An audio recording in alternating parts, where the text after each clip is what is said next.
You are listening to the Next Play podcast, the playbook for high-performing leaders who want to exceed their full potential.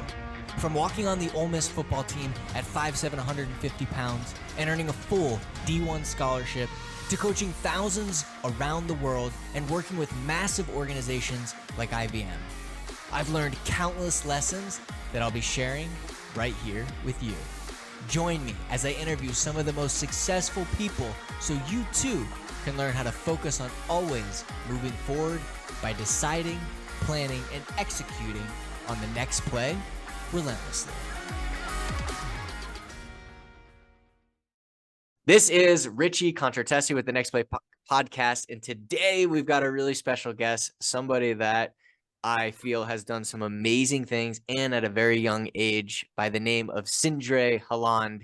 He's founded the company Sales Screen, and he did that in 2011 when he was 22 years old in Norway, where he was born and raised. He mixed his early love of coding with a passion for tackling complex challenges in computer science to develop the first version of the Sales Screen gamification platform. He has a Master of Science degree in Industrial Economy and Technology with a specialization in computer science from the Norwegian University of Science and Technology. Outside of work, Sindre is the father of 2 kids, 2 and 4, and 1 adorable dog. He spends his time split between New York City and Norway because of his business that's in both places. So Sindre, thank you so much for being on the show. Thanks, Rich. It's a pleasure to be here. Dude, so we're roughly in the same age, and you've built this company, and I know we have a lot of this similar philosophies, and so I just want to start here, man. You actually were a coder, a software engineer of some sort. So walk me through how you went from software engineer and your love for computer science to building Sales Screen, which is a heck of a company.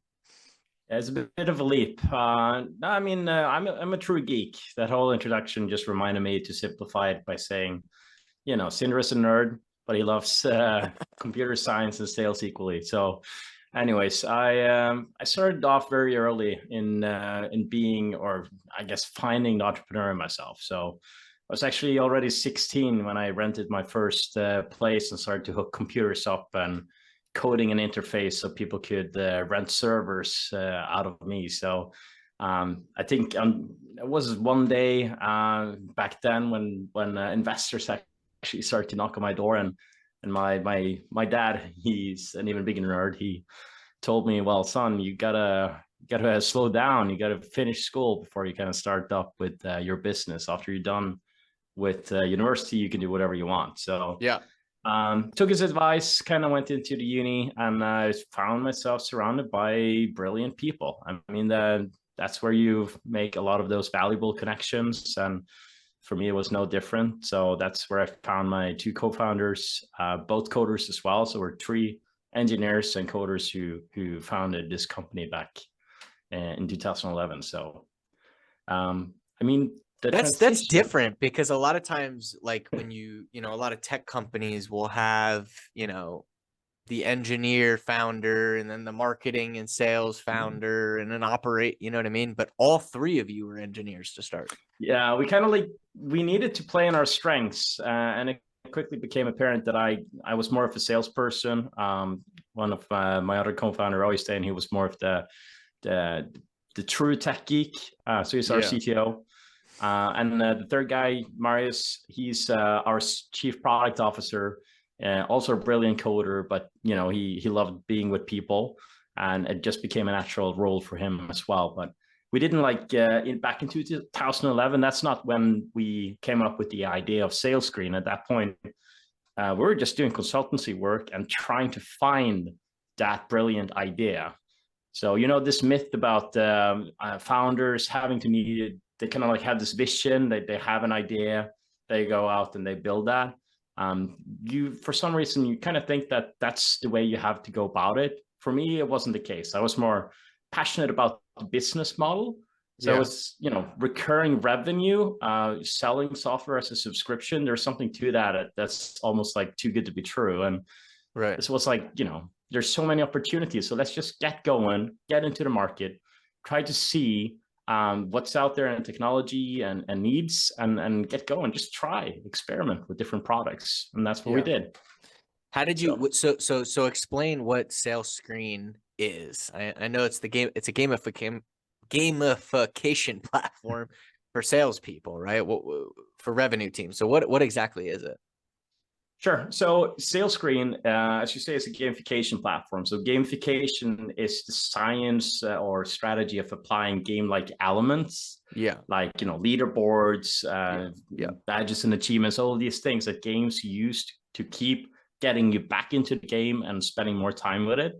We're doing the same things, but on the sales work. So instead of sitting in a call center or working in the field and knocking doors and doing these types of transactional movements and repetitive tasks over and over again without any information or any dopamine hits or anything, we've now given you an environment where you're kind of trusted in this atmosphere, almost like a game, where you have leaderboards up on the big screen where you can see how you're doing, who's doing the most cold calls today, who has set the most meetings, who's close to most dollars this month. Oh, you just got 100 calls. That's an achievement. YouTube celebration goes off. They're on a streak. They've done that 4 days in a row. We're kind of using behavioral psychology and these game-like elements to try to get people fired up to do more activity on a day-to-day basis to get more into the funnel and more deals won in the end. So up on TV screen, in the web browser, on your phone, all of these competitions, achievements, social feed where you can like and comment, engage with your colleagues, see what's going on. It's happening in real time. And so you're pulling this data from their CRM, or like, how does that work?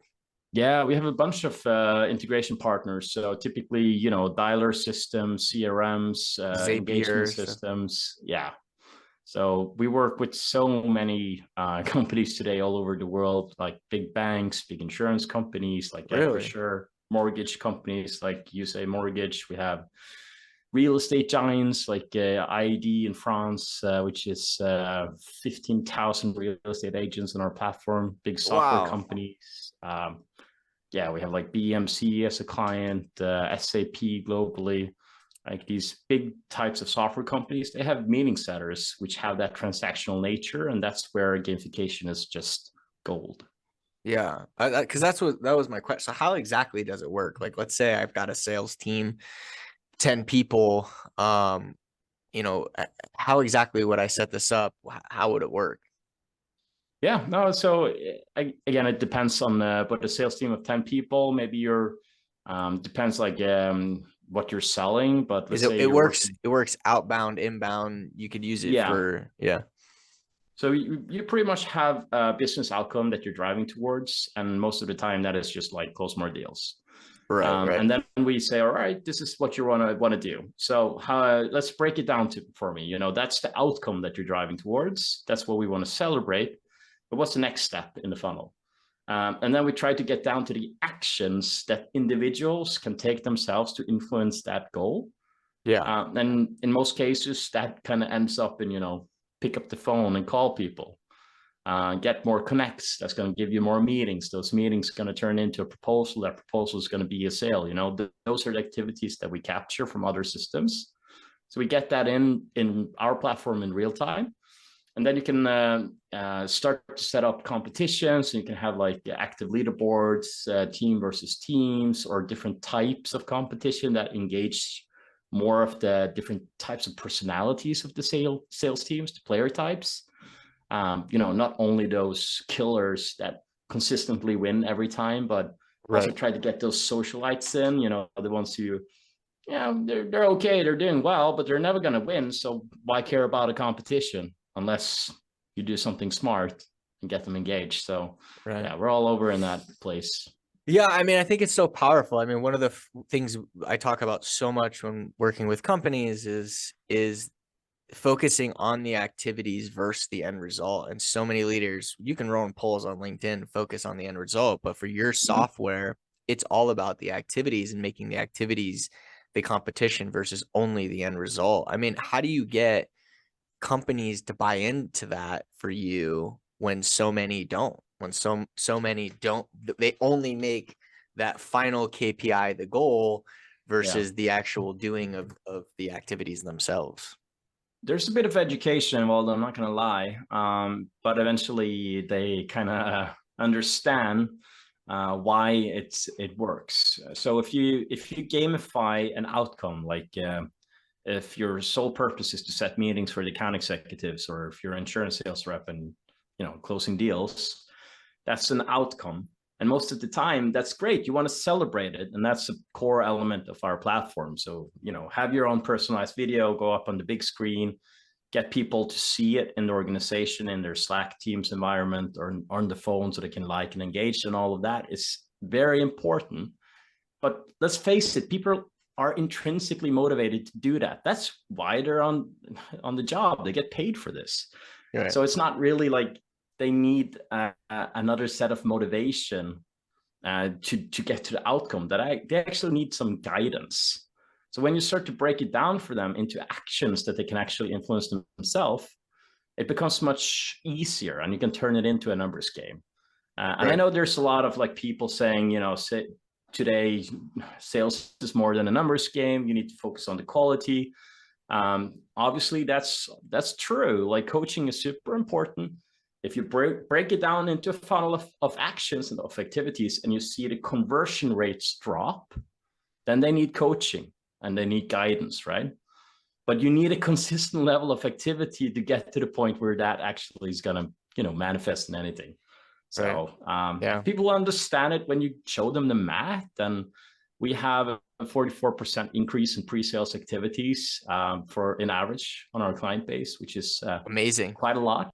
So yeah, it works. Yeah, I think you hit the nail on the head, which is, when you're tracking the activities and you have enough data and you can find the hole in the conversion rates, where to coach to, right? And so we're a big fan. Like, we obviously are a fan of the retroactive, but we're a fan of the moving forward as well, which is like, it doesn't matter how good of a sales rep you are.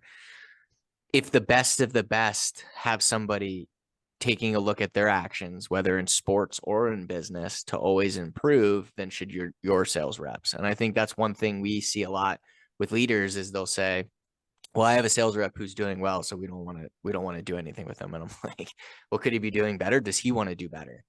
And which takes it kind of, yeah, exactly. Which is like, okay, so this is really for everybody. It's not for struggling sales reps or sales reps who have a drop in a conversion rate between their activities. And so I think that's really powerful. So how do you determine the actions or the activities? Because what we see a lot is they'll say, oh, well, we have a pipeline. And so how do you go about separating and helping them separate the actions from the pipeline? Because some of them are the same and some of them aren't, right? Yeah, I mean, it's a lot of outcomes, to be real. So it depends. But in the case where you have a pipeline, instead of focusing how much you have in stage 1 or 2 or 3, we suggest that they focus on moving opportunities into stage 2 and into stage 3 X amount of times in the course of a week or a month. Because if you do that consistently, you're not only going to get sales, by the end of the month or end of the quarter, you're going to get it all over, because you fill up the pipe on every stage.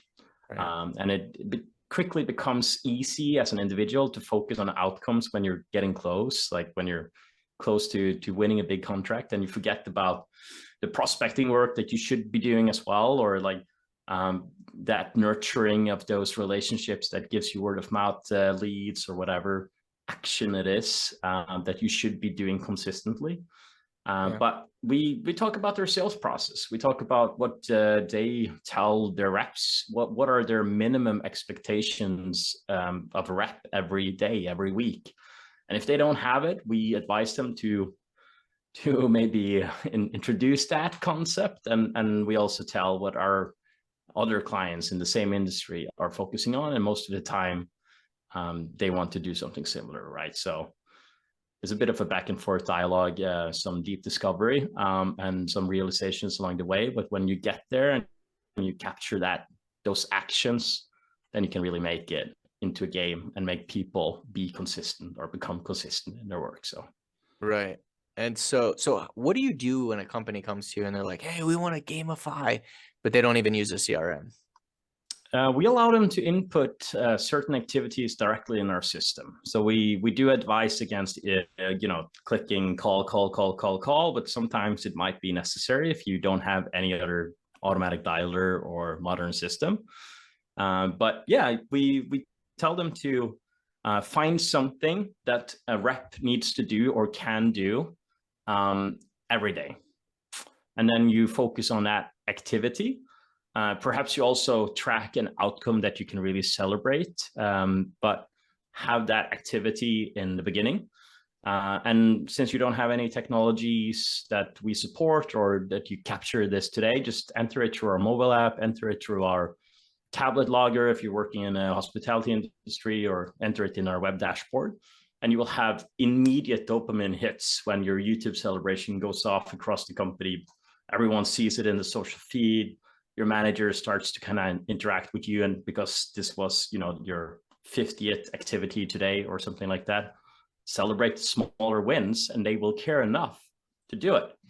But that's where we also introduced rewards, though, because let's face it, especially younger generations, they might be a bit inclined to a little bit of love, and that can always be dollars. But in our world, we've introduced something called coins. Okay. So that when you have, you can set up these goals in the path to the overall goal, which is closing the deal. So like, let's take the example of cold calls. You have 100 cold calls a day, that's a badge, or 200 cold calls a day, that's a more scarce, harder to get badge. And for each time you unlock those badge, you can get some coins. So if I'm at 80 and you see that in the system, I only have 20 left, I'm going to do those 20 because I'm going to hit the 100. I'm going to get those coins.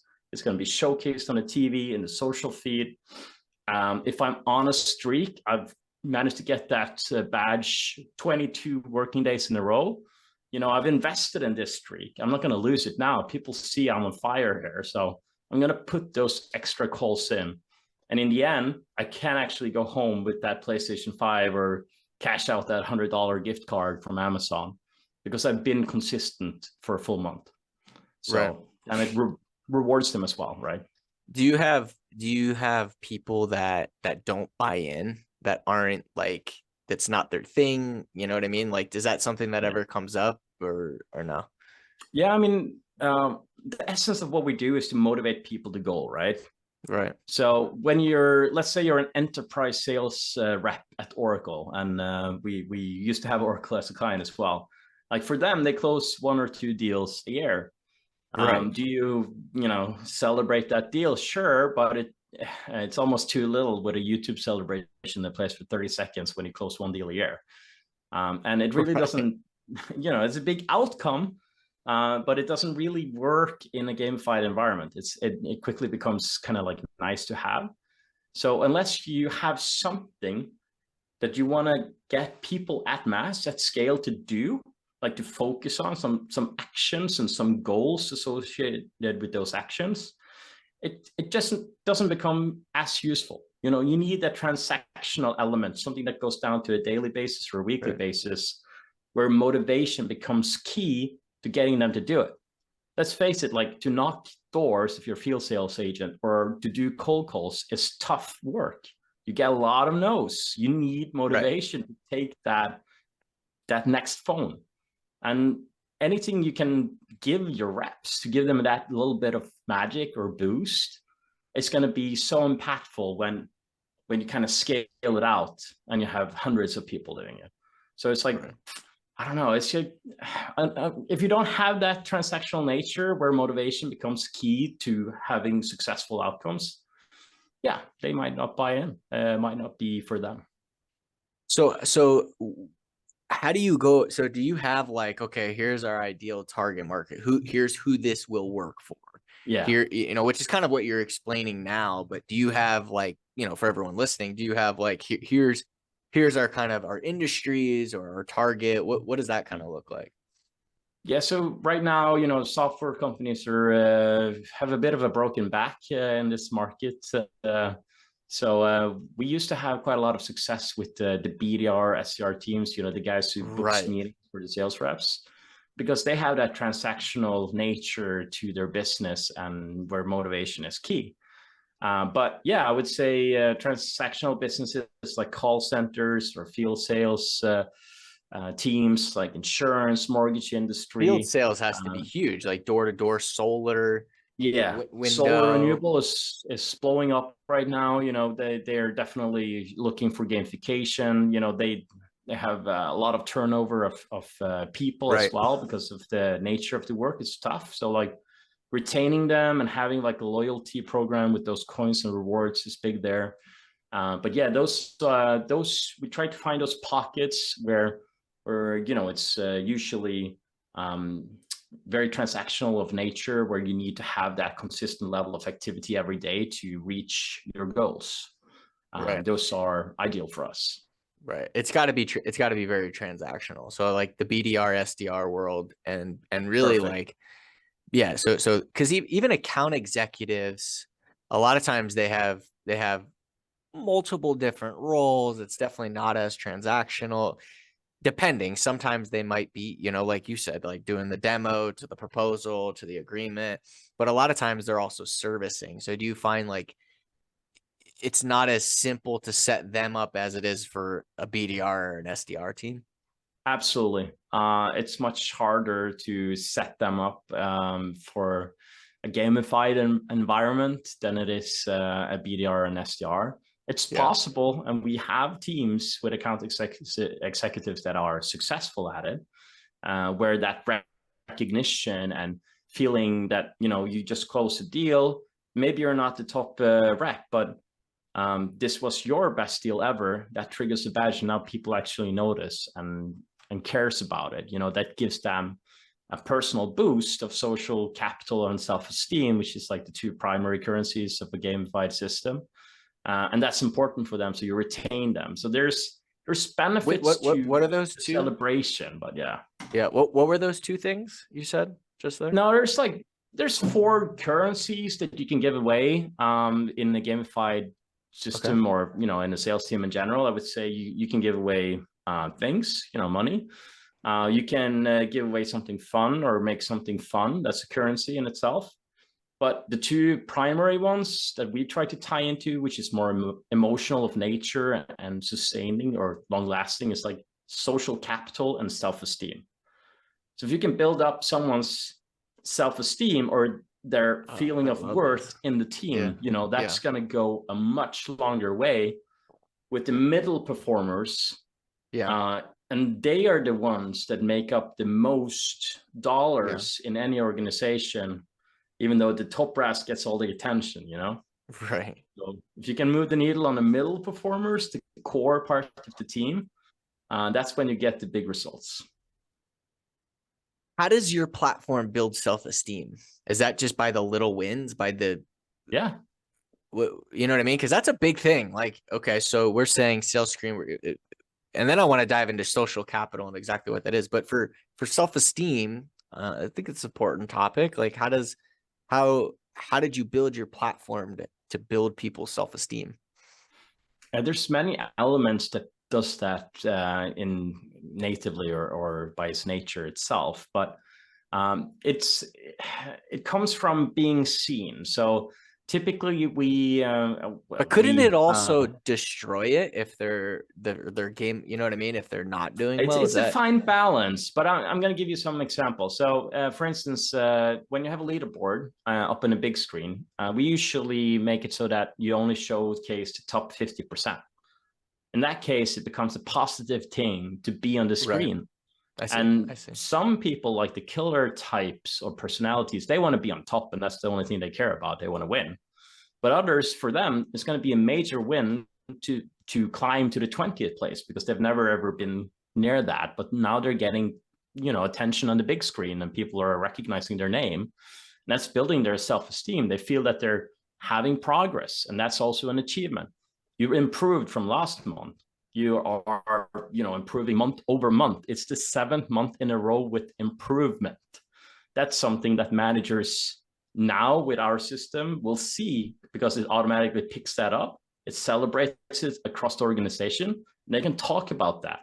And that's going to build their self-esteem. They're still not on top, but they're on the path to becoming a top player, Right. So it really does help them feel recognized for their efforts and celebrated at work, and like feeling that they're making a difference. They can see it directly on the contribution scale. So Got it. And so that's what's yeah, I like that. What's social, what you said, social capital? What is that? Yeah. I mean, so let's take another thing in games. They usually have something called experience points and levels. Right. So you're in like, oh, you're a level 95 champion, or you're prestige 2 in Call of Duty. I don't know what games you're into, but that ladder is something that we also created in our system, so that every little thing that you do, every activity gives you some experience points. So the longer you're at it, the higher you kind of climb the levels.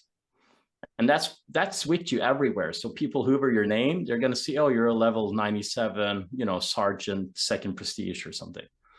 And that gives you a bit of a social capital compared to the rookies who have just entered and they're like a private. So it's a way to kind of like, showcase that you've been here, Right. Okay. No, I really like that. And I think that's something that when you hit on, if you look at like human motivations between meaning, yeah, you have money, but you also have growth and maturation, right? So I feel like your game really hits on all of those, it's psychology, right? It's behavioral psychology in its essence. It's kind of like another fantastic way to do it is to take one of those achievements. Let's say you've achieved the President's Club badge. A manager can go in and share that on LinkedIn, so that you can see that Richie has unlocked this badge, and they write some nice words about it, and it's a Sales Screen certified achievement. But what happens is that they brag about that to their network of perhaps thousands of people, and suddenly that achievement is no longer something that was isolated to that individual or the organization, but it's broadcasted to the wider world. Something you can bring with you after as well. That's going to elevate your social capital as well. Gotcha. No, I love it. So tell me about the business itself. So you're located in New York and Norway. Do you have employees in both, or what does that look like? Yeah, we have employees all over the world, actually. So I founded a company when I was a student in Norway. So that's kind of like, technically speaking, I guess HQ is in Oslo, the capital, still. But where we were growing the fastest is in the US. So I moved to New York in 2019, and we built up a decent team now. I think we're around 20 people here in the US, and we're roughly 50 people in the rest of the world. And those are spread out in Norway, Sweden, the Netherlands, in Spain, Barcelona, even have a group down in Singapore in Asia. So we're servicing customers globally today. So with the clients that you have that get the best results, right? It's like they're more transactional in nature. You have actions that you can track. Where are you taking this software moving forward? Like, what's the next play for Sales Screen moving forward? What does that look like? How do you build on the gamification, and you know what I mean? Like, how do you continue to build on what you have? Oh, there's a vast potential of things that we want to do. So I bet. I mean, the gaming industry is huge, and they keep on innovating, and they come up with new ways to engage their players and get them to spend more time in the games. We want to, build in more of those game elements into our platform. So a couple of examples on that end. You could, for instance, think about quests or missions. We want to introduce that in our system so that people can go pick a quest, do 200 cold calls, book 5 meetings, and make a sale. Those 3 items together gives you, 2,000 coins or something. So you can define those quests, and you can start to take those missions on yourself, or avatars. Fortnite and these games, they make you billions, and they don't charge people anything. besides for cosmetic. So why not have people, Right. you know, buy in the reward shop, like, I don't know, a flaming ring around their profile picture. And that way, everyone, when they see their name or up on the screen or leaderboards, they will see they have a flaming ring, which costs 10,000 coins or something. It gives you a lot of a social capital, Right. saves the company money because it doesn't cost them anything. Right. But it gives the personal boost to the ego or whatever, you know. I've done so well. I was actually able to buy this flaming ring of fire, which is Right. everywhere. So stuff like that, you know. So there's so many opportunities that we can dive into. There's more systems that we could connect to. There's more industries we could cater to. Pharmaceutical, for instance, we haven't really started in that vertical yet. That could be definitely a next play. So Nice. So how do you, so, okay, so we have this information and we're tracking it and we created gamification around it and excitement around it.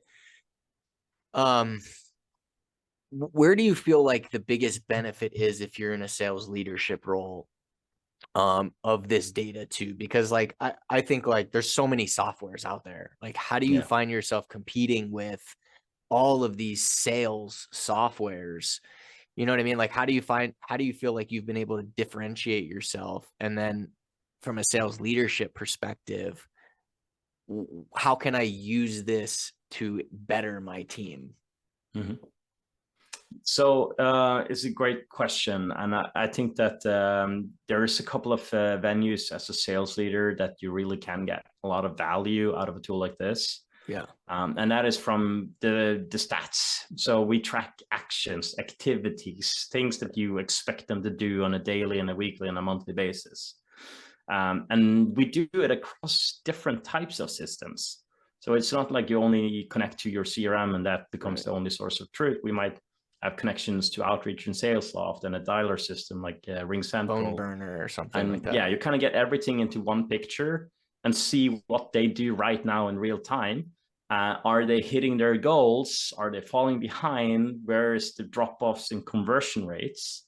So Right. you're not only getting a tool to boost people and kind of set focus on new actions you want them to drive at scale, but you also get the insights to where you need to spin up coaching sessions. So in our platform, we've made it possible to do those coaching sessions inside a tool. So now you have all your data, it's data driven. You have your notes, your private coach notes. You can see the past sessions. You can invite them to a session and it comes up in their calendar.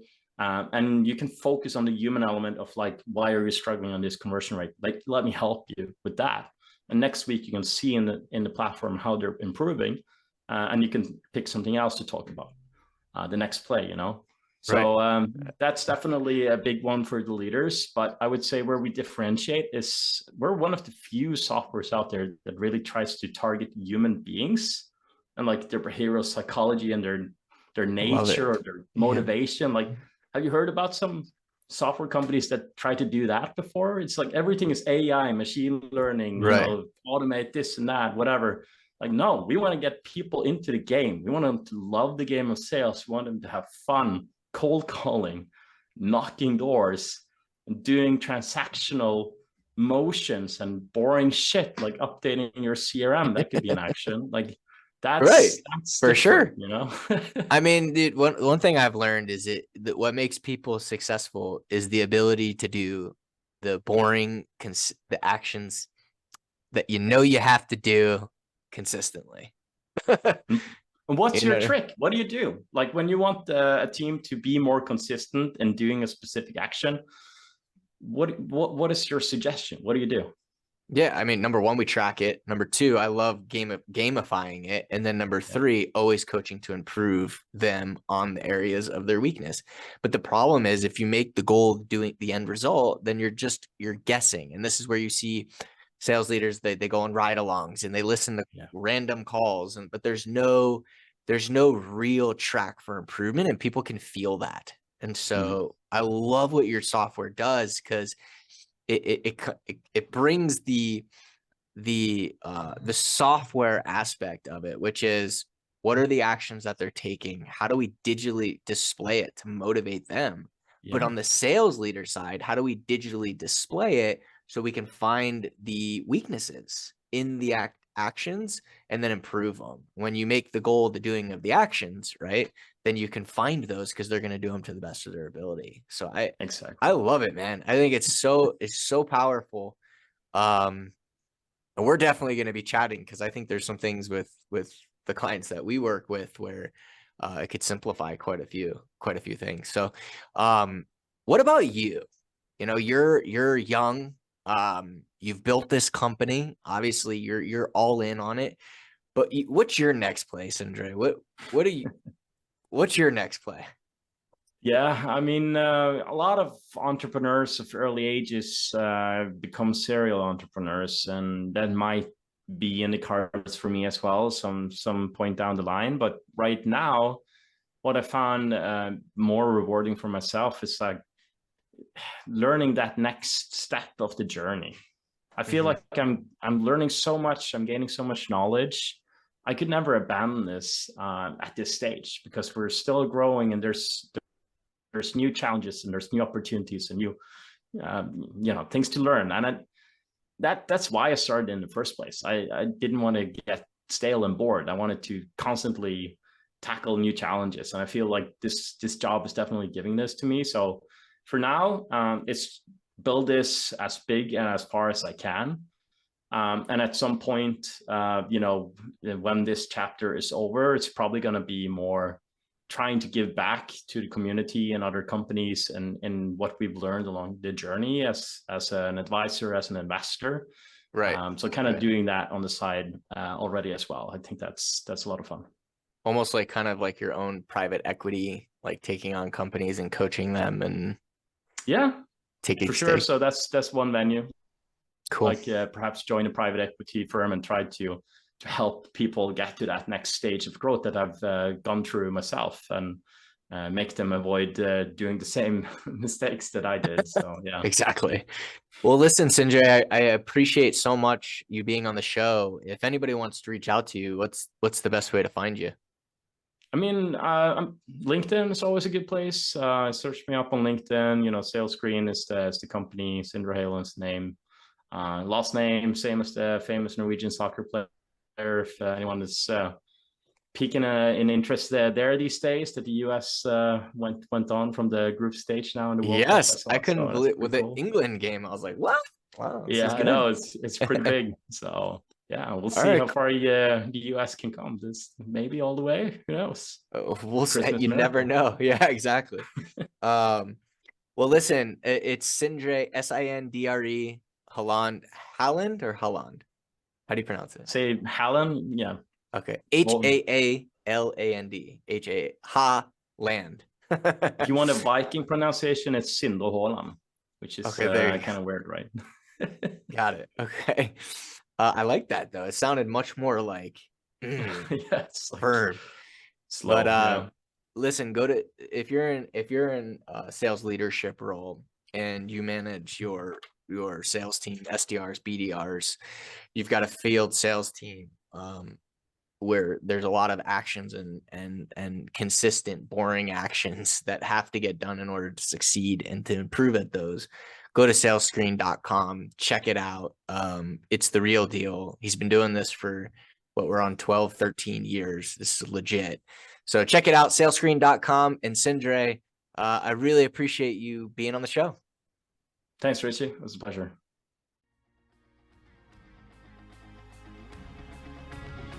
Thank you for listening to this episode of the Next Play podcast. If you liked the show, make sure to leave us a review.